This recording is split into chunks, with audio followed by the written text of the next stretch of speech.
రంగు పూశారు. దీంతో వైఎస్ విగ్రహానికి అవమానం జరిగిందంటూ వైసీపీ నేతలు ఆరోపిస్తున్నారు. నంద్యాలలో విగ్రహ ధ్వంసం ఘటన మరొక ముందే ఆళ్లగడ్డలో మరో ఘటనపై మండిపడుతున్నారు. ఆళ్లగడ్డలో టెన్షన్ వాతావరణం నెలకొంది. విగ్రహం వద్దకు పోలీసులు చేరుకున్నారు. ఎలాంటి గొడవలు జరగకుండా చూస్తున్నారు.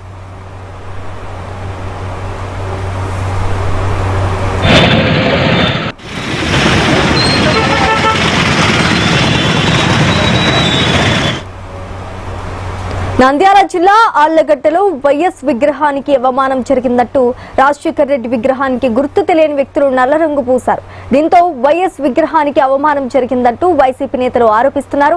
నంద్యాలలో విగ్రహ ధ్వంసం మరొక ముందే ఆళ్లగడ్డలో మరో ఘటనపై మండిపడుతున్నారు. ఇక ఇదే అంశానికి సంబంధించి పూర్తి డీటెయిల్స్ మా ప్రతినిధి బస్వరాజు అందిస్తారు. బస్వరాజు. నంద్యాల జిల్లా ఆళ్లగడ్డలో మళ్ళీ ఉద్రిక్తత పరిస్థితులు నెలకొన్నాయి.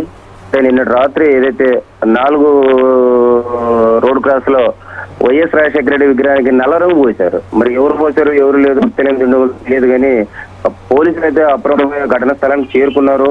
ఇటీవల చూస్తున్నాం మనం రాష్ట్రంలో ఏదైతే ఆళ్లగడ్డ అంటేనే ఏది జరిగినా కూడా అక్కడ ఉద్రిక్తత పరిస్థితులకు కారణమవుతా ఉంది.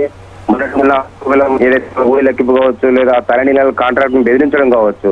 ఇలాంటి పరిస్థితుల్లో అంటే లా అండ్ ఆర్డర్ నేపథ్యంలోనే మళ్ళీ నిన్న రాత్రి ఇది జరగడం అందరినీ కూడా అక్కడ ఆందోళనకు గురి చేస్తా ఉంది. అదే విధంగా 2 నెలల క్రితం నంద్యాలలో కూడా జరిగింది. వైఎస్ రాజశేఖర రెడ్డి విగ్రహాన్ని గుర్తెలని దుండగులు పడగొట్టేశారు. ఈ రకంగా కాలు చేతులు మొండెం తీసేయడం మూలంగా వైసీపీ శ్రేణులు ఆందోళన వ్యక్తం చేస్తున్నాయి.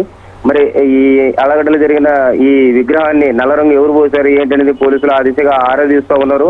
మరి ఈ పరిస్థితిని కట్టడి చేయడానికి పోలీసులు కూడా ముందస్తుగా అంటే మెయిన్ ప్లేసుల్లో పోలీస్ టికెటింగ్ నిర్వహించి ఎలాంటి జరగడం లేదా పార్టీ పరంగా వైసీపీ ఎలాంటి దుందుకు కూడా ముందుగానే అడ్డుకట్ట వేస్తున్న పరిస్థితులు కనిపిస్తా ఉన్నాయి. Sreeja. Right, thanks for the update Baswaraj.